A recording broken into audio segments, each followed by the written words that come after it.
আজ সকালে উঠে আয়নার সামনে চুল আঁচড়াতে গিয়ে ছেলেকে দেখলাম পেছনে দাঁড়িয়ে, তারপর যা হল। সকাল ৮টার দিকে উঠে আয়নার সামনে দাঁড়িয়ে চুল আঁচড়াচ্ছিলাম।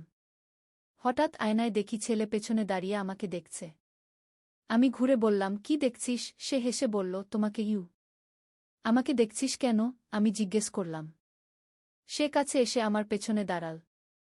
আয়নায় আমাদের দুজনকে পাশাপাশি দেখা যাচ্ছিল। সে বলল, মা দেখো আমরা কত সুন্দর লাগছি একসাথে। আমি আয়নার দিকে তাকালাম। সত্যিই আমাদের দুজনকে ভালো লাগছিল।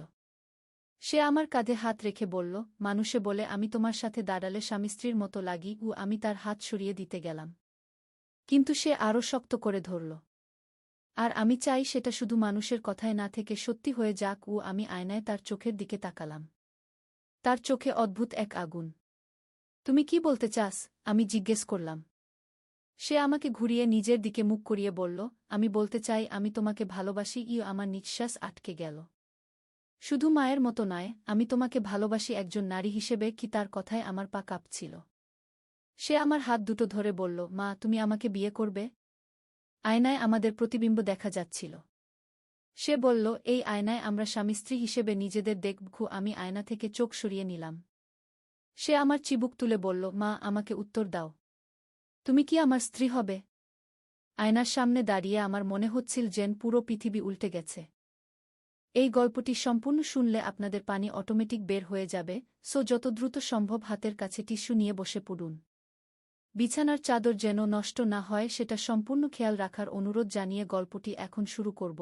তার আগে সর্বশেষ অনুরোধ, দয়া করে এমন পানি বের করার গল্প নিয়মিত শুনতে আমাদের চ্যানেলটি সকলেই সাবস্ক্রাইব করুন। ধন্যবাদ। হ্যালো বন্ধুরা, আমার নাম মালতী সেন। আমার বয়স ৪৩ বছর। আমার স্বামীর নাম সুব্রত সেন, বয়স ৪৬ বছর। আমাদের ২ সন্তান, রাহুল আর মিতু। রাহুল ২০ বছর বয়সী, বিশ্ববিদ্যালয়ে পড়ে। মিতু ১৩ বছর বয়সী, স্কুলে যায়। এই ঘটনার পর থেকে আমার মাথায় শুধু একটা জিনিসই ঘুরপাক খাচ্ছিল। রাহুলের এই আচরণ কেন? আমি ভাবতে থাকলাম, হয়তো সে কোনো মানসিক চাপে আছে, অথবা তার বন্ধুদের কোনো প্রভাব। কিন্তু না, রাহুল এমন ছেলে নয়। সে খুব ভালো ছেলে। তাহলে কি কারণ? আমি স্বামীকে এই বিষয়ে বলব কিনা ভাবতে লাগলাম। কিন্তু এমন কথা কিভাবে বলবো? সুব্রত হয়তো রেগে যাবে রাহুলের উপর। তাহলে বিষয়টা আরও জটিল হবে। তাই চুপ থাকাই ভালো মনে হল। কিন্তু পরের দিন সকালে আবার সেই একই ঘটনা। আয়নার সামনে দাঁড়িয়ে আছি, রাহুল এসে পেছনে দাঁড়াল। এবার আমি তাড়াতাড়ি ঘুরে বললাম, রাহুল তুমি কেন এভাবে আমার পেছনে দাঁড়াও? সে হাসল। বলল, মা তুমি এত সুন্দর। আমার বন্ধুরা বলে তুমি আমার গার্লফ্রেন্ডের মতো লাগো। আমার রক্ত শুকিয়ে গেল। কি বললি? হ্যাঁ মা। আর তারা বলে তোমার সাথে আমার সম্পর্ক অস্বাভাবিক। কিন্তু আমি তো জানি আমাদের সম্পর্ক খুবই বিশেষ। আমি বুঝতে পারলাম না কি বলবো। রাহুল আমার কাছে এসে বলল, মা আমি তোমাকে চাই। শুধু মা হিসেবে নয়, আমি তোমাকে আমার জীবনসঙ্গী হিসেবে চাই। এই কথাগুলো শুনে আমার পুরো শরীর কাঁপতে লাগল। আমি বললাম, রাহুল তুমি কি বলছ? আমি তো তোমার মা। সে বলল, মা কিন্তু তুমি একজন নারীও তো। আর আমি একজন পুরুষ। আমাদের মধ্যে ভালোবাসা হতেই পারে। আমি তার কথা শুনে হতভম্ব হয়ে গেলাম। এমন কথা একজন ছেলে তার মায়ের সাথে কিভাবে বলতে পারে? আমি বললাম, রাহুল তুমি পাগল হয়ে গেছ। এই কথাগুলো আর কখনো বলো না। কিন্তু রাহুল আমার হাত ধরে বলল, মা তুমি আমাকে প্রত্যাখ্যান করছো কেন? আমি তো তোমাকে সত্যিকারের ভালোবাসা দিতে পারি। আমি তার হাত ছাড়িয়ে নিয়ে বললাম, থামো। আর একটা কথাও বলো না। তুমি তোমার রুমে চলে যাও। রাহুল আমার দিকে তাকিয়ে বলল, ঠিক আছে মা। কিন্তু মনে রাখবে আমি তোমাকে ছাড়ব না। তুমি আমার হবেই। এই কথা বলে সে চলে গেল। আমি আয়নার সামনে দাঁড়িয়ে রইলাম। আয়নায় আমার প্রতিবিম্ব দেখতে দেখতে ভাবলাম, এই আয়নাটাই কি সব সমস্যার মূল? এই আয়নায় দাঁড়িয়ে রাহুল কি আমাকে অন্যভাবে দেখে? সেদিন সারাদিন আমার মন খারাপ ছিল। রাহুলের এই আচরণে আমি খুবই চিন্তিত হয়ে পড়লাম। সে কি সত্যিই মানসিকভাবে অসুস্থ হয়ে পড়েছে? নাকি কোনো খারাপ সঙ্গের প্রভাবে পড়েছে? রাতে সুব্রত অফিস থেকে ফিরে এল। আমি ভাবলাম তাকে সব বলবো। কিন্তু কিভাবে বলবো? এমন কথা বলা তো খুবই কঠিন। সুব্রত খাওয়া শেষে বলল, কি ব্যাপার, তুমি আজ খুব চুপচাপ? কোনো সমস্যা? আমি বললাম, না কিছু না গি। কিন্তু সুব্রত আমাকে ভালো চেনে। সে বলল, বলো তো কি হয়েছে? তোমার মুখ দেখে মনে হচ্ছে কোনো চিন্তায় আছো গু। আমি অনেকক্ষণ ভেবে বললাম, রাহুলের ব্যাপারে কিছু বলতে চাই। কি হয়েছে রাহুলের? সে আজকাল অদ্ভুত আচরণ করছে। আমার সাথে কথা বলার ধরনটা পরিবর্তন হয়েছে গি। সুব্রত বলল, কেমন পরিবর্তন? আমি একটু ইতস্তত করে বললাম, সে আমাকে অন্যভাবে দেখে। মানে কি? মানে কি? আমি সাহস করে বললাম, সে আমাকে তার গার্লফ্রেন্ড মনে করে গি। সুব্রত প্রথমে হেসে বলল, কি বলছ? এ তো খুবই স্বাভাবিক। ছেলেরা মায়েদের প্রশংসা করে কি? না, এটা সাধারণ প্রশংসা নয়। সে আমাকে বিয়ে করতে চায়। সুব্রতের হাসি মুখ থেকে মিলিয়ে গেল। কি? তুমি কি বলছ?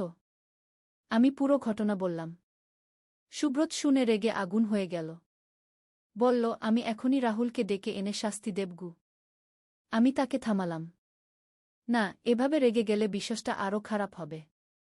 আমি ভাবছি রাহুলকে একজন মনোবিদের কাছে নিয়ে যাব। সুব্রত বলল, হ্যাঁ সেটাই ভালো। কিন্তু আমি রাহুলের সাথে একবার কথা বলব। পরের দিন সকালে সুব্রত রাহুলকে ডেকে নিয়ে কথা বলল। আমি দূর থেকে শুনতে পাচ্ছিলাম। সুব্রত বলল, রাহুল, তোমার মায়ের সাথে তোমার আচরণ ঠিক নেই গু। রাহুল বলল, বাবা, আমি মায়ের কোনো ক্ষতি করিনি গি। কিন্তু তুমি তার সাথে যেভাবে কথা বলছ সেটা ঠিক নেই। রাহুল বলল, বাবা, আমি শুধু মাকে ভালোবাসি। ভালোবাসা আর কামনা আলাদা জিনিস রাহুল। তুমি তোমার মাকে একজন নারী হিসেবে দেখছ, এটা ঠিক নেই গি। রাহুল কিছুক্ষণ চুপ থেকে বলল, বাবা, আমি জানি এটা সমাজে গ্রহণযোগ্য নয়। কিন্তু আমার হৃদয় তো আর আমার নিয়ন্ত্রণে নেই গু। সুব্রত আরও রেগে গেল। তুমি কি বলছ? তুমি কি পাগল হয়ে গেছ?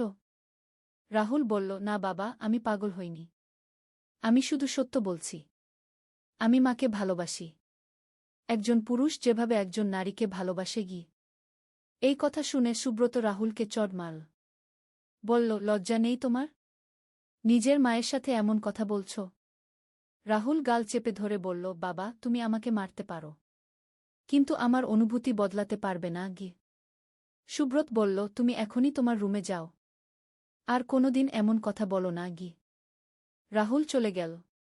কিন্তু আমি বুঝতে পারলাম যে সমস্যার সমাধান হয়নি। সেদিন সন্ধ্যায় রাহুল আমার কাছে এল। বলল, মা, বাবা আমাকে মেরেছে। কিন্তু আমি তোমাকে ছাড়ব না গি। আমি বললাম, রাহুল, তুমি কেন নিজেকে এই কষ্টে ফেলছ? আমি তোমার মা। আমি তোমাকে ভালোবাসি, কিন্তু মায়ের মতো। সে বলল, মা, তুমি যদি আমার প্রেমে পড়তে, যদি আমাকে তোমার জীবনসঙ্গী হিসেবে গ্রহণ করতে। আমি বললাম, রাহুল, এমন কথা বলো না। এটা অসম্ভব। রাহুল আমার কাছে এসে বলল, মা, একবার ভাবো। আমরা দুজনে কত সুখে থাকতে পারি। আমি তাকে দূরে সরিয়ে দিয়ে বললাম, না রাহুল, এমন চিন্তা মাথা থেকে বের কর গো। কিন্তু রাহুল আমার হাত ধরে বলল, মা, আমি তোমার কথা শুনব না। আমি তোমাকে পেতেই হবে গু। আমি ভয় পেয়ে গেলাম। রাহুলের এই রূপ আমি কখনো দেখিনি। তার চোখে এক অদ্ভুত তেজ। মনে হচ্ছিল সে যে কোনো কিছু করতে পারে। আমি বললাম, রাহুল, তুমি আমাকে ছেড়ে দাও। কিন্তু সে আমাকে আরও জড়িয়ে ধরল। বলল, না মা, আমি তোমাকে ছাড়ব না। তুমি আমার হবেই গু। এমন সময় হঠাৎ আয়নার ভেতর থেকে একটা আওয়াজ এল। ছাড়ো তাকে। আমরা দুজনেই চমকে গেলাম। আয়নার দিকে তাকালাম। আয়নায় আমাদের প্রতিবিম্ব দেখা যাচ্ছিল, কিন্তু সেই প্রতিবিম্বের রাহুল কথা বলছিল। আয়নার রাহুল বলল, তুমি এটা ঠিক করছো না। মাকে ছেড়ে দাও। বাস্তব রাহুল হতভম্ব হয়ে বলল, তুমি কে? আমিই তো রাহুল। আয়নার রাহুল বলল, আমি প্রকৃত রাহুল। তুমি একটা মন্দ আত্মা যে রাহুলের শরীর দখল করেছ গু। আমি অবাক হয়ে দেখতে থাকলাম। এ কি হচ্ছে? আয়নার ভেতর যে রাহুল, সে তো ঠিক আমার সন্তানের মতো কথা বলছে। বাস্তব রাহুল বলল, এ অসম্ভব। আমি রাহুল। আয়নার রাহুল বলল, না, তুমি এক দুষ্ট আত্মা। তুমি রাহুলের শরীর দখল করে মায়ের সাথে এমন আচরণ করছ গু। আমি বুঝতে পারলাম যে এই আয়নাতেই কোনো রহস্য লুকিয়ে আছে। আমি জিজ্ঞেস করলাম, তুমি আমার আসল রাহুল? আয়নার রাহুল বলল, হ্যাঁ মা, আমি তোমার আসল সন্তান। এই দুষ্ট আত্মা আমার শরীর দখল করেছে গি। বাস্তব রাহুল রেগে বলল, মিথ্যা কথা। আমি রাহুল। আয়নার রাহুল বলল, মা তুমি এই আয়নাটা ভাঙো, তাহলেই এই দুষ্ট আত্মা চলে যাবে গি। আমি ভয়ে কাঁপতে কাঁপতে বললাম, কিন্তু তুমিও তো আয়নায়, তুমিও চলে যাবে। আয়নার রাহুল বলল, না মা, আমি আমার আসল শরীরে ফিরে যাব। বাস্তব রাহুল চিৎকার করে বলল, না, আয়না ভাঙো না, আমি তোমাকে ছাড়ব না। কিন্তু আমি সিদ্ধান্ত নিলাম। আমি একটা লাঠি নিয়ে আয়না আঘাত করলাম। আয়না ভেঙে গেল। সঙ্গে সঙ্গে বাস্তব রাহুল মাটিতে পড়ে গেল। তার শরীর থেকে একটা কালো ধোঁয়া বের হয়ে উড়ে গেল। রাহুল জ্ঞান ফিরে পেয়ে বলল, মা আমি কোথায়? কি হয়েছিল? আমি তাকে জড়িয়ে ধরলাম। বললাম, কিছু না বাছা, তুমি অসুস্থ ছিলে গ। রাহুল বলল, মা আমার কিছু মনে নেই, শেষ কয়েকদিনের কথা মনে নেই গি। আমি বুঝলাম যে আমার আসল রাহুল ফিরে এসেছে। সেই দুষ্ট আত্মা চলে গেছে। পরে আমি একজন তান্ত্রিকের কাছে গিয়ে জানতে পারলাম যে আমাদের বাড়ির সেই আয়নায় একটা দুষ্ট আত্মা বাস করত। সে রাহুলের মনে খারাপ চিন্তা ঢুকিয়ে দিয়েছিল। তান্ত্রিক বললেন, আপনি আয়না ভেঙে ঠিক কাজ করেছেন, নইলে সেই আত্মা আপনার পুত্রের শরীর দখল করে রাখত। আমি জিজ্ঞেস করলাম, কিন্তু আয়নার ভেতর যে রাহুল কথা বলেছিল? তান্ত্রিক বললেন, সেটা আপনার পুত্রের আত্মাই ছিল। দুষ্ট আত্মা তার শরীর দখল করলেও তার আত্মা আয়না আটকা পড়েছিল। এখন আমার রাহুল একদম আগের মতো। সে আমাকে খুব সম্মান করে, মায়ের মতোই ভালোবাসে। কিন্তু এই ঘটনার পর আমি কখনো আয়নার সামনে একা দাঁড়াই না। ভয় হয় আবার কোনো দুষ্ট আত্মা এসে জড়িয়ে যায়। সুব্রত এখন জানে না যে আসলে কি হয়েছিল। আমি তাকে বলেছি যে রাহুলের মানসিক সমস্যা ছিল, এখন সে ভালো। রাহুলও কিছু জানে না। তার মনে নেই যে সে আমার সাথে কি আচরণ করেছিল। কিন্তু আমি কখনো ভুলতে পারব না সেই ভয়ঙ্কর দিনগুলোর কথা, যখন আমার নিজের ছেলে আমাকে অন্য চোখে দেখেছিল। এখন আমি বুঝি যে এই পৃথিবীতে অনেক রহস্য আছে, অনেক অদৃশ্য শক্তি আছে যারা আমাদের জীবনে প্রভাব ফেলে। সেদিন থেকে আমি প্রতিদিন ঈশ্বরের কাছে প্রার্থনা করি যেন আমার পরিবারকে সব খারাপ শক্তি থেকে রক্ষা করেন। আর আমার বাড়িতে এখন কোনো আয়না নেই। আমি সব আয়না ফেলে দিয়েছি, কারণ আমি জানি এইসব জিনিসের মধ্যে অনেক সময় অশুভ শক্তি লুকিয়ে থাকে। রাহুল এখন তার পড়াশোনা নিয়ে ব্যস্ত। সে একটা ভালো চাকরি পাওয়ার জন্য চেষ্টা করছে। তার একটা গার্লফ্রেন্ডও আছে। সে আমাকে তার গার্লফ্রেন্ডের সাথে পরিচয় করিয়ে দিয়েছে। মেয়েটা খুবই ভালো। আমি আশা করি রাহুল তাকে বিয়ে করবে। কিন্তু যখনই রাহুল আমার কাছে আসে, আমার মনে পড়ে যায় সেই ভয়ঙ্কর দিনগুলোর কথা। একদিন রাহুলের গার্লফ্রেন্ড প্রিয়া আমাদের বাড়িতে এসেছিল। সে একটা সুন্দর মেয়ে, খুব ভদ্র এবং সংস্কারী। প্রিয়া আমাকে বলল, আন্টি, রাহুল আপনাকে খুব ভালোবাসে। সে সারাক্ষণ আপনার কথা বলে গি। আমি হেসে বললাম, হ্যাঁ, আমাদের খুব ভালো সম্পর্ক। প্রিয়া বলল, আন্টি, রাহুল বলেছে যে আপনি তার জীবনের সবচেয়ে গুরুত্বপূর্ণ মানুষ। সে বলে আপনার মতো মা পৃথিবীতে আর নেই গু। এই কথা শুনে আমার চোখে পানি এসে গেল। আমি ভাবলাম, এইটাই তো স্বাভাবিক মাছেলের সম্পর্ক। সেই দুষ্ট আত্মা কত খারাপ কিছু করেছিল আমাদের পরিবারে। প্রিয়া আরও বলল, আন্টি, রাহুল আমাকে বলেছে যে সে আপনার মতো একজন নারীকে বিয়ে করতে চায়, যে মা হবে, স্ত্রী হবে, সবকিছুতে পারদর্শী হবে গু। আমি বুঝলাম রাহুল এখন সম্পূর্ণ স্বাভাবিক। তার মনে কোনো খারাপ চিন্তা নেই। কিন্তু সেই রাতে একটা স্বপ্ন দেখলাম যেটা আমাকে আবার চিন্তিত করে তুলল। স্বপ্নে দেখলাম সেই ভাঙা আয়নার টুকরোগুলো নিজে নিজে জোড়া লাগছে। আমি ঘুম থেকে উঠে রাহুলের রুমে গিয়ে দেখি সে ভালোভাবে ঘুমাচ্ছে। কোনো সমস্যা নেই। কিন্তু তারপরও আমার মন খারাপ লাগছিল। আমি তান্ত্রিকের কাছে আবার গেলাম। তান্ত্রিক বললেন, আপনি চিন্তা করবেন না, সেই দুষ্ট আত্মা চলে গেছে। তবে আপনার মনে একটা ভয় থেকে গেছে। সেটা স্বাভাবিক। আমি জিজ্ঞেস করলাম, আমি কিভাবে এই ভয় দূর করব? তান্ত্রিক বললেন, আপনি আপনার ছেলেকে বিশ্বাস করুন। সে এখন সম্পূর্ণ স্বাভাবিক। আর বাড়িতে নিয়মিত পূজা করুন। ভগবানের নাম জপ করুন গু। আমি তান্ত্রিকের কথামতো কাজ করতে লাগলাম। প্রতিদিন সকালে পূজা করি। ভগবানের কাছে পরিবারের সবার মঙ্গল কামনা করি। আস্তে আস্তে আমার মনের ভয় কমে আসতে লাগল। রাহুলের সাথে আমার আগের মতো সম্পর্ক ফিরে এল। একদিন রাহুল আমার কাছে এসে বলল, মা, আমি প্রিয়াকে বিয়ে করতে চাই। আমি খুশি হয়ে বললাম, খুব ভালো কথা। আমি প্রিয়াকে খুব পছন্দ করি। রাহুল বলল, মা, তুমি প্রিয়ার বাবা মায়ের সাথে কথা বলবে? আমি বললাম, অবশ্যই। আমি তোমার বাবার সাথে কথা বলে প্রিয়ার বাড়িতে যাব।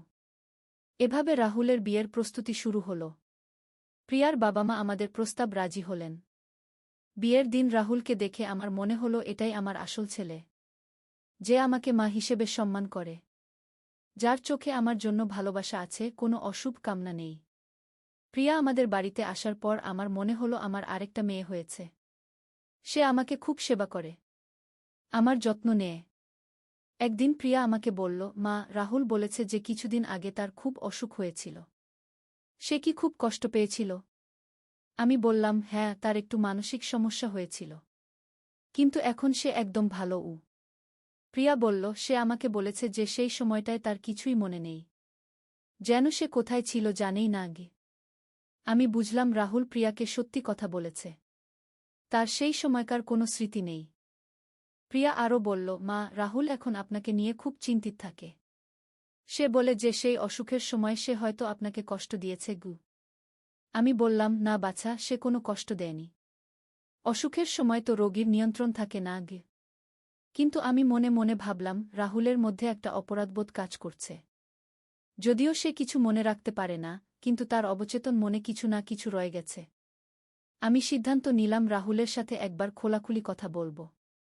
একদিন রাহুল একা থাকার সময় আমি তার কাছে গেলাম। বললাম, রাহুল, তোমার অসুখের সময়কার কথা তুমি কিছু মনে রাখতে পারো?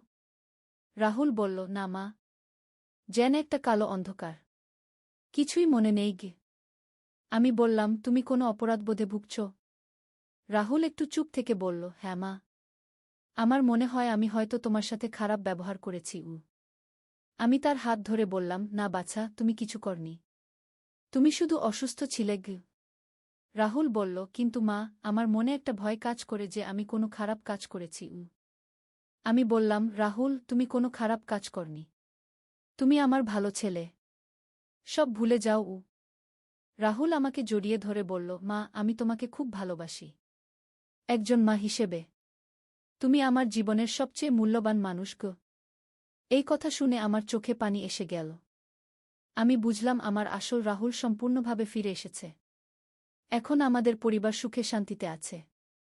রাহুল এবং প্রিয়া খুব ভালো আছে, তারা আমার যত্ন নেয়।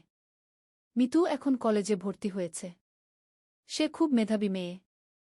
কিন্তু আমি এখনও মাঝে মাঝে সেই ভয়ঙ্কর দিনগুলোর কথা মনে করি, কিভাবে একটা দুষ্ট আত্মা আমার পরিবারে এত বড় সমস্যা করেছিল। আমি এখন বিশ্বাস করি যে এই পৃথিবীতে ভালো এবং খারাপ দুই ধরনের শক্তিই আছে।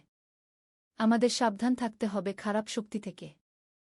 আর সবচেয়ে বড় কথা হল, ভগবানের উপর ভরসা রাখতে হবে। তিনিই আমাদের সব বিপদ থেকে রক্ষা করেন। আমি আমার এই অভিজ্ঞতা অন্যদের সাথে শেয়ার করি যাতে তারাও সাবধান থাকে। বিশেষ করে পুরানো আয়না, আসবাবপত্র নিয়ে সতর্ক থাকার কথা বলি। কারণ আমি জানি এইসব জিনিসের মধ্যে অনেক সময় অশুভ আত্মা লুকিয়ে থাকে।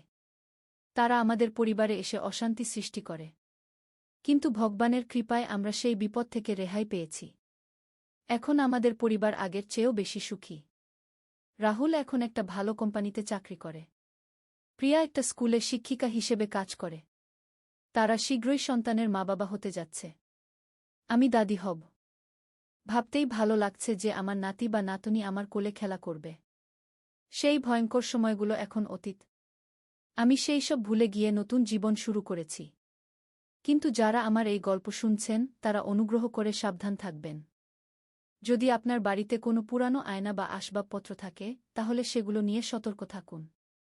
আর যদি পরিবারের কোনো সদস্যের আচরণে হঠাৎ অস্বাভাবিক পরিবর্তন দেখেন, তাহলে দেরি না করে কোনো তান্ত্রিক বা ধর্মীয় ব্যক্তির সাহায্য নিন। কারণ অশুভ শক্তি খুব শক্তিশালী। তারা আমাদের মন নিয়ন্ত্রণ করতে পারে, আমাদের ভেতরে খারাপ চিন্তা ঢুকিয়ে দিতে পারে। কিন্তু ভগবানের শক্তি আরও বেশি। তিনি আমাদের সব বিপদ থেকে রক্ষা করেন। আমার এই গল্প শেষ করার আগে আর একবার বলি, সবসময় ভগবানের উপর ভরসা রাখুন। নিয়মিত প্রার্থনা করুন, পূজা অর্চনা করুন। তাহলে কোনো অশুভ শক্তি আপনার কাছে ঘেঁষতে পারবে না। এই ছিল আমার জীবনের সবচেয়ে ভয়ঙ্কর অভিজ্ঞতার গল্প। আশা করি আপনাদের এই গল্প থেকে কিছু শিক্ষা হবে। ভগবান আপনাদের সবাইকে ভালো রাখুন। আল্লাহর রহমতে পথ খোঁজা। প্রথম অধ্যায়, অন্ধকারের দিন। রাসেল নামের একটি ছেলে ছিল। বয়স তার মাত্র ২৫ বছর। ঢাকা শহরের একটা ছোট্ট বস্তিতে তার মা আর ছোট বোনকে নিয়ে থাকত।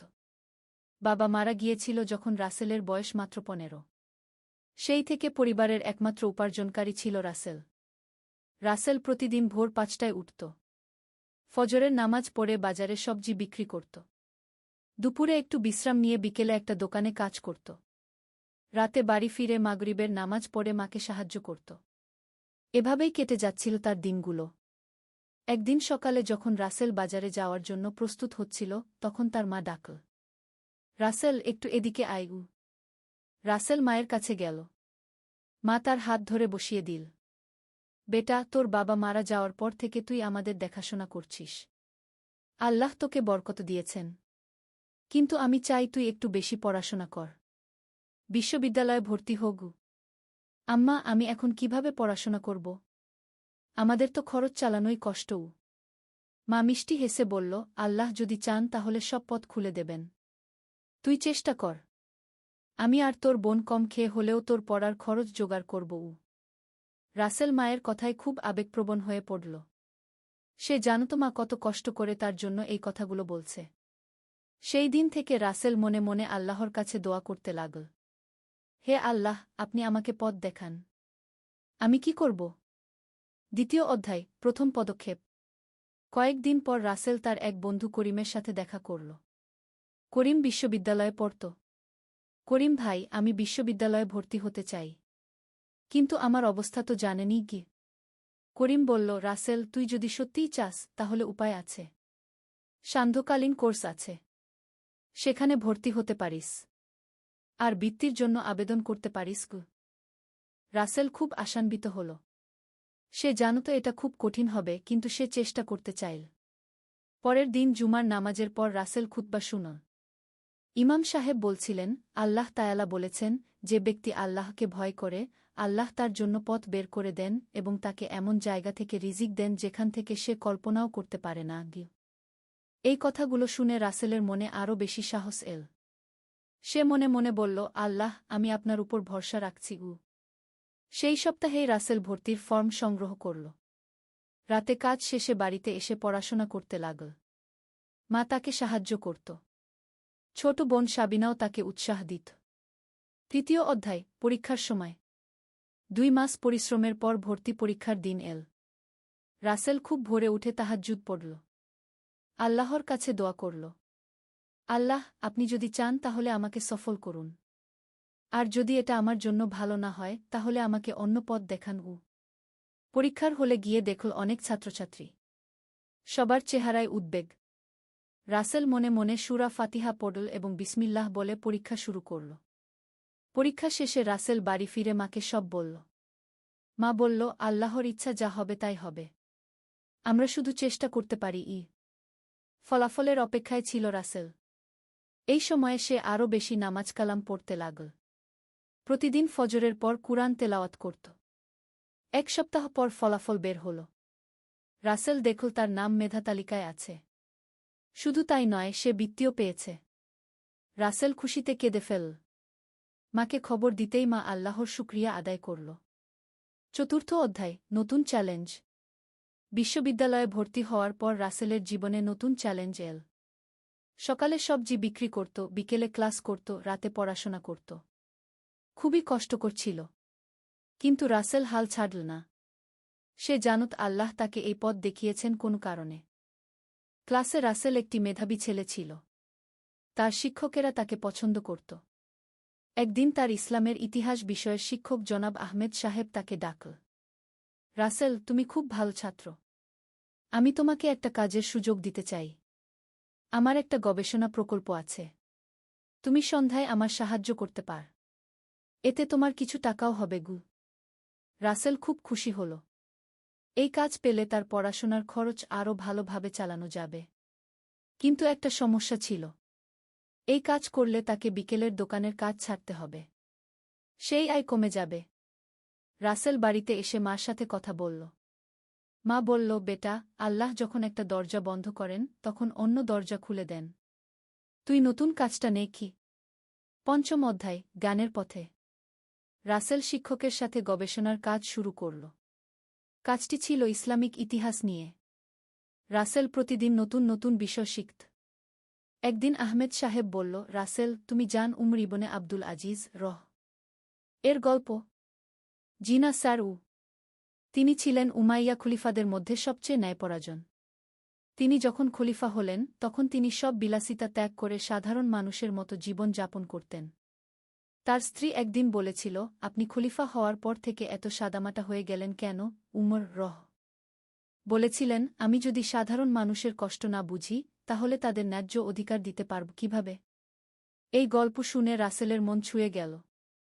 সে বুঝতে পারল যে আল্লাহ তাকে কষ্টের মধ্য দিয়ে পরীক্ষা নিচ্ছেন যাতে সে মানুষের কষ্ট বুঝতে পারে। ষষ্ঠ অধ্যায়, দানের শিক্ষা। রাসেলের আর্থিক অবস্থা একটু ভালো হচ্ছিল। বৃত্তি আর গবেষণার কাজের টাকা দিয়ে পরিবারের খরচ চলে যাচ্ছিল। একদিন জুমার নামাজের পর মসজিদে একটি ঘোষণা দেওয়া হল। আমাদের এলাকার একটি পরিবার খুব কষ্টে আছে। বাবা অসুস্থ, কাজ করতে পারছে না। 3টি ছোট সন্তান। কেউ যদি সাহায্য করতে পারেন গু। রাসেল শুনে মনে মনে ভাবল, তার নিজের অবস্থাই তো খুব ভালো না। কিন্তু মনে পড়ল একটি হাদিস, সেই ব্যক্তি প্রকৃত মুমিন নয় যে নিজে পেট ভরে খায় আর তার প্রতিবেশী ক্ষুধার্ত থাকে গু। রাসেল সিদ্ধান্ত নিল। বাড়িতে গিয়ে মার সাথে কথা বলল। আম্মা, আমি ওই পরিবারটিকে কিছু সাহায্য করতে চাই। মা বলল, কিন্তু আমাদেরই তো খুব কম গু। আম্মা, আল্লাহ বলেছেন যে তোমরা যা ভালোবাস তা থেকে ব্যয় না করা পর্যন্ত তোমরা সত্যিকারের নেকি পাবে না। আমরা 1 সপ্তাহ একটু কম খেলেই হবে। মা রাসেলের কথায় খুশি হল। তারা সেই পরিবারের জন্য কিছু চাল, ডাল আর সবজি নিয়ে গেল। পরিবারের বাবা কাঁদতে কাঁদতে বলল, আল্লাহ আপনাদের মঙ্গল করুন গু। এর কিছুদিন পর একটি আশ্চর্য ঘটনা ঘটল। শিক্ষক আহমেদ সাহেব রাসেলকে বলল যে তার গবেষণা কাজ এত ভাল হয়েছে যে বিশ্ববিদ্যালয় তাকে অতিরিক্ত বৃত্তি দিচ্ছে। রাসেল বুঝতে পারল আল্লাহর কথা সত্য, তোমরা আল্লাহর পথে যা খরচ কর, আল্লাহ তার চেয়ে বেশি দেন গু। সপ্তম অধ্যায়, সাফল্যের পথে। দ্বিতীয় বর্ষে রাসেল ক্লাসে প্রথম স্থান অধিকার করল। তার সব শিক্ষক তার প্রশংসা করত। একদিন রাসেলের এক সহপাঠী আরিফ এসে বলল, রাসেল ভাই, আমি খুব সমস্যায় আছি। আমার ইংরেজি খুব দুর্বল। আপনি কি আমাকে একটু সাহায্য করতে পারবেন? রাসেল ভাবল, তার তো নিজেরই অনেক কাজ। কিন্তু তারপর মনে পড়ল রাসূল এর একটি হাদিস, সবচেয়ে ভালো মানুষ সে যে মানুষের উপকার করে। রাসেল আরিফকে সাহায্য করতে রাজি হল। প্রতিদিন ক্লাসের পর একটু সময় দিত তাকে। আরিফের ইংরেজি ভালো হতে লাগল। সে খুব কৃতজ্ঞ ছিল রাসেলের কাছে। 1 মাস পর আরিফ রাসেলকে একটি খবর দিল। রাসেল ভাই, আমার বাবার একটি কোম্পানি আছে। উনি বলেছেন আপনাকে পার্ট টাইম কাজ দিতে পারেন। বেতনও ভালোও। রাসেল অবাক হল। সে আরিফকে শুধু সাহায্য করেছিল মানবিকতার কারণে। কিন্তু আল্লাহ তাকে এর বিনিময় দিলেন। অষ্টম অধ্যায়, পরিবারের খবর। নতুন কাজের কারণে রাসেলের আয় বেড়ে গেল। পরিবারের অবস্থা ভালো হতে লাগল। ছোট বোন সাবিনাও স্কুলে ভালো করছিল। একদিন মা রাসেলকে ডেকে বলল, রাসেল, তোর বিয়ের কথা ভাবতে হবে গু। রাসেল বলল, আম্মা, আমি এখনও পড়াশোনা শেষ করিনি গি। হ্যাঁ, তা ঠিক। কিন্তু একটা ভালো মেয়ে দেখলে রেখে দেওয়া যায়। আমাদের পাড়ার রহিম চাচার মেয়ে ফাতিমা খুব ভালো মেয়ে। পড়াশোনাও করে কি। রাসেল জানত ফাতিমাকে। সে একটি ভালো মেয়ে ছিল। দিনদার পরিবারের মেয়ে। নিজেও নামাজ কালাম করত। রাসেল বলল, আম্মা, আমি ইস্তেখারা করে দেখি গু। রাসেল 2 দিন ইস্তেখারা করল। তার মন ভালো লাগছিল এই বিয়ের কথা ভেবে। মা রহিম চাচার বাড়িতে গিয়ে কথা বলল। তারাও রাজি হল। নবম অধ্যায়, বিবাহের প্রস্তুতি। বিবাহের প্রস্তুতি শুরু হল। রাসেল চাইল খুব সাদামাটা অনুষ্ঠান করতে। একদিন ফাতিমার বাবা রহিম চাচা এসে বলল, রাসেল বেটা, তোমার কোনো চাহিদা আছে? রাসেল বলল, চাচা, আমি কিছু চাই না। শুধু আল্লাহর রহমত চাই। রহিম চাচা বলল, ভাল কথা। কিন্তু তুমি যেটা কর সেটা খুবই কষ্টের। তুমি কি মনে কর ফাতিমা এই কষ্ট সহ্য করতে পারবে? রাসেল বলল, চাচা, আমি ফাতিমার সাথে কথা বলবো। যদি সে রাজি থাকে তাহলে ঠিক আছে গিয়ে। পরদিন রাসেল ফাতিমার সাথে পরিবারের উপস্থিতিতে কথা বলল। ফাতিমা, আমি এখনো ছাত্র। আমাদের সংসারে অনেক কষ্ট হবে। তুমি কি এই কষ্ট নিতে পারবে? ফাতিমা মিষ্টি হেসে বলল, রাসেল ভাই, আল্লাহ যদি চান তাহলে সব কষ্ট সহজ হয়ে যাবে। আর মুমিনের জীবনে কিছু কষ্ট তো থাকবেই গ। রাসেল খুব খুশি হল। সে বুঝতে পারল ফাতিমা একটি বুদ্ধিমতী এবং ধৈর্যশীল মেয়ে। 10ম অধ্যায়, বিবাহ। খুব সাদামাটাভাবে রাসেল আর ফাতিমার বিবাহ হল। মসজিদে আকদ হল। বাড়িতে ছোট্ট একটা অনুষ্ঠান। বিবাহের পর রাসেলের জীবনে অনেক পরিবর্তন এল।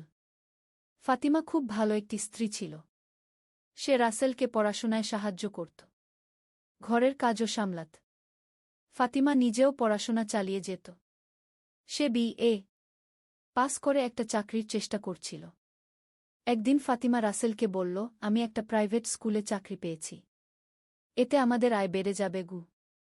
রাসেল খুব খুশি হল। সে বুঝতে পারল আল্লাহ তাদের জন্য কত ভালো একটা পথ তৈরি করেছেন। 11 অধ্যায়, সামাজিক কাজ।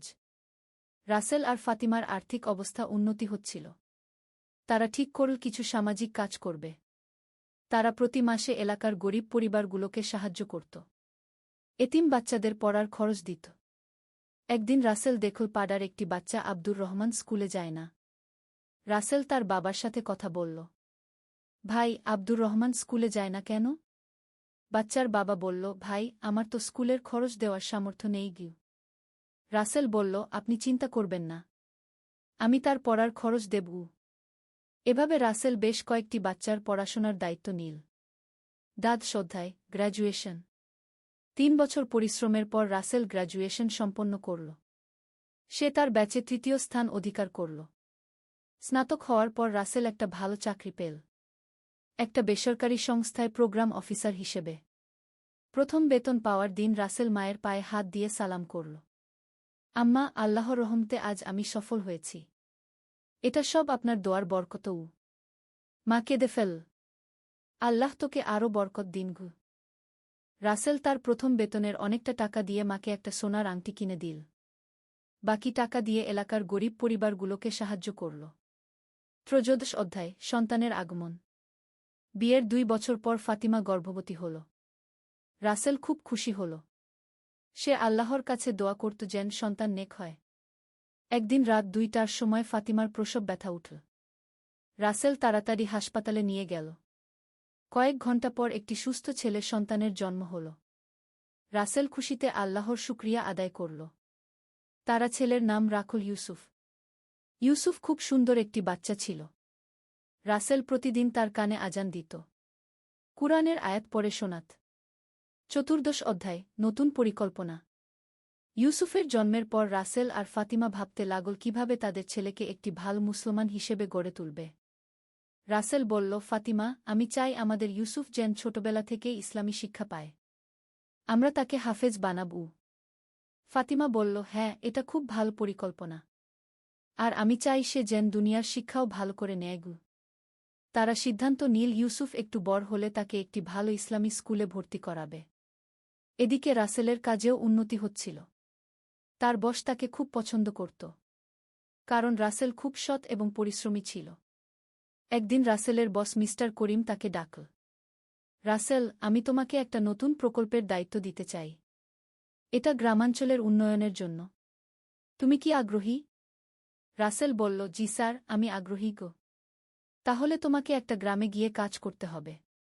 সেখানে স্কুল বানানো, স্বাস্থ্যসেবা দেওয়া এসব। রাসেল ভাবল, এটা তো খুব ভালো একটা কাজ।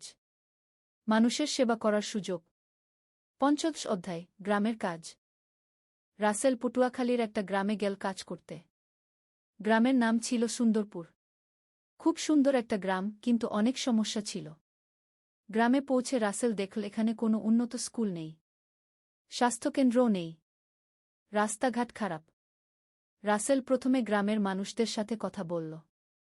তাদের সমস্যাগুলো বুঝতে চেষ্টা করল। গ্রামের প্রধান হাজী সাহেব বলল, বেটা, আমাদের অনেক সমস্যা।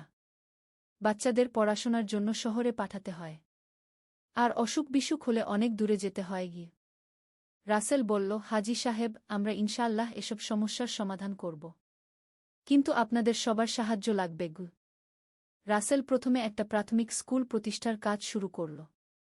গ্রামের মানুষদের সাথে নিয়ে একটা জায়গা ঠিক করল।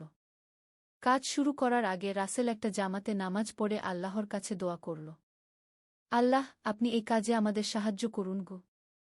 ষোড়শ অধ্যায়, বাধা।